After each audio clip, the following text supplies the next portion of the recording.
प्रश्नावली एक है। क्वेश्चन नंबर 1 है, निम्नलिखित संख्याओं का एचसीएफ ज्ञात करने के लिए यूक्लिड विभाजन एल्गोरिथ्म का प्रयोग कीजिए। तो सबसे पहले काम ये है कि पहले क्वेश्चन पढ़ना है, फिर क्वेश्चन को समझना है। अगर क्वेश्चन पढ़ के समझ आ गया तो समझो कि क्वेश्चन तुमसे सॉल्व हो जाएगा, लेकिन क्वेश्चन पढ़ने के बाद समझ नहीं आया, मुश्किल है, बनाना मुश्किल है, क्वेश्चन तुमसे बनना मुश्किल है। तो सबसे पहला काम क्या होना चाहिए कि पहले क्वेश्चन समझिए। सॉल्व जो दिया गया है निम्नलिखित में होता है, नीचे दिए गए संख्या में जो संख्या दिया गया है, निम्नलिखित में नीचे लिखे हुए संख्या में ये जो है ये सब संख्या होगी, ठीक है। तो निम्नलिखित संख्या का एचसीएफ ज्ञात करने के लिए, इसका एचसीएफ आता है, तुम लोग को एचसीएफ क्या होता है? एचसीएफ का आता है मौसम का आता है, एचसीएफ का जो ये फुल फॉर्म होता है वो होता है मौसम, एचसीएफ नहीं होता है महत्तम समापवर्तक,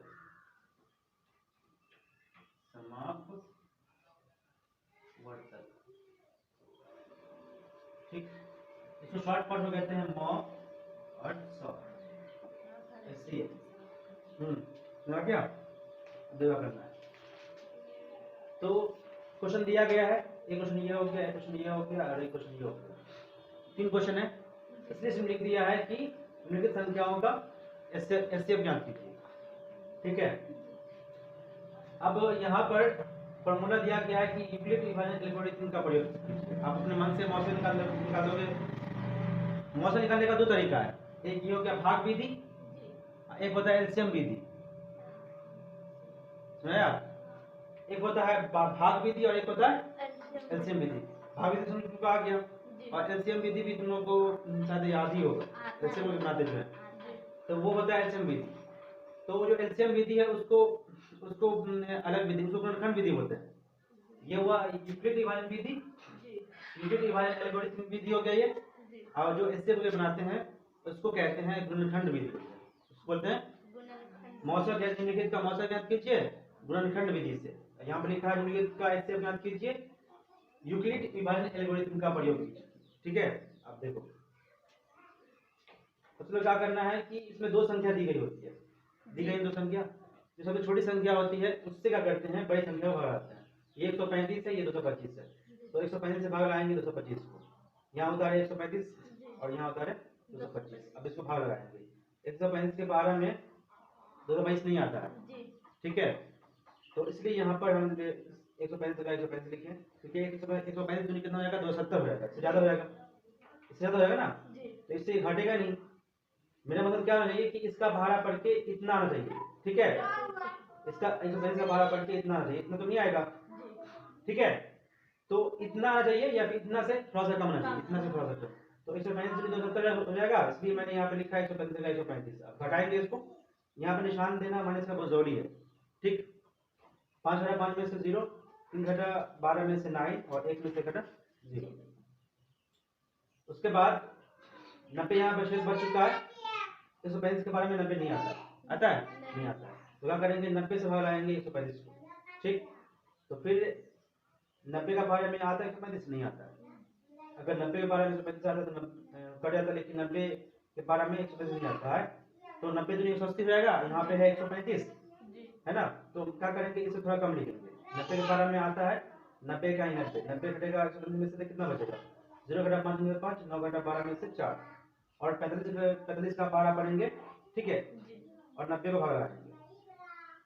45 से भाग लगाएंगे 90 को, तो 45 से भाग लगाएंगे 90 को, तो कितनी बार में घटेगा 45 दूनी 90, 0 में से 0 गया खत्म हो गया, 9 में से 9 गया खत्म हो गया, पूरा कट के 0 आ गया है, मतलब यहाँ पर घट के पूरा घट चुका है। तो इसलिए यहाँ पर फॉर्मूला लिखेंगे यूक्लिड विभाजन एल्गोरिथम का फॉर्मूला।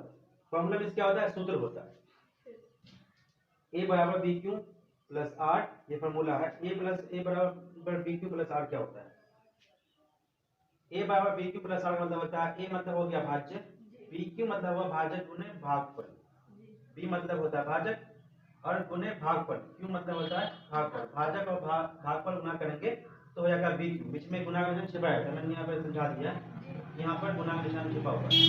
और प्लस आर मतलब होता है शेषफल, प्लस शेषफल। ये सूत्र है क्या? ये सूत्र है। किसका सूत्र है? यूक्लिड विभाजन एल्गोरिथम का ये सूत्र है। भाज्य बराबर भाजक गुणे भागफल प्लस शेषफल। और इस हिसाब से बनाया गया इसको इंग्लिश में, तो बनाया गया a बराबर बी क्यू प्लस आर। इसको याद करना। देखो परीक्षा में ऑब्जेक्टिव टाइप क्वेश्चन भी पूछ सकता है इसको। परीक्षा में जो ऑब्जेक्टिव टाइप क्वेश्चन पूछता है ना, उसमें भी पूछ सकता है कि निम्न में से कौन सूत्र यूक्लिड विभाजन एल्गोरिथम का है ना?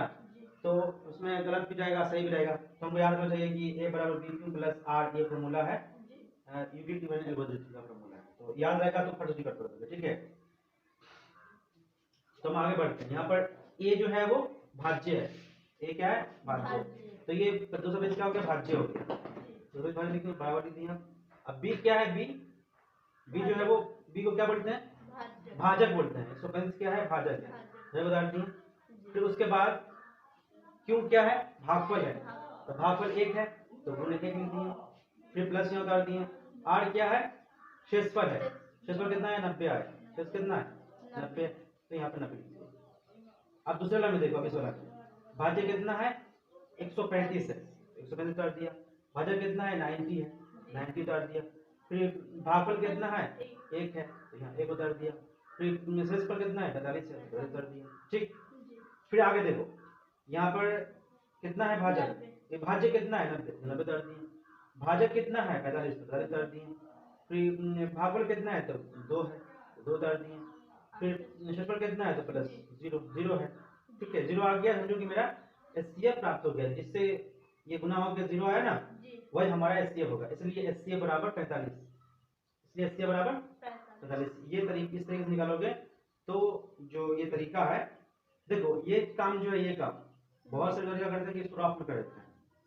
इसको अलग पेज में करोगे, रफ में भी करोगे, तुम्हारा जो मेन जो ये है ना सोल्यूशन, यहाँ से होगा, यहाँ से स्टार्ट होगा। मेन सोल्यूशन जो है यहाँ से स्टार्ट है, ये वाला स्टार्ट है। अगर ये चीज तुम अगर रफ में भी करोगे, ये सारा चीज जो है ये पूरा काम रफ में करोगे और इतना चीज करोगे मेन पेज पे, तो तुम्हारा आंसर सही होगा और तुमको पूरा नंबर मिल जाएगा परीक्षा में।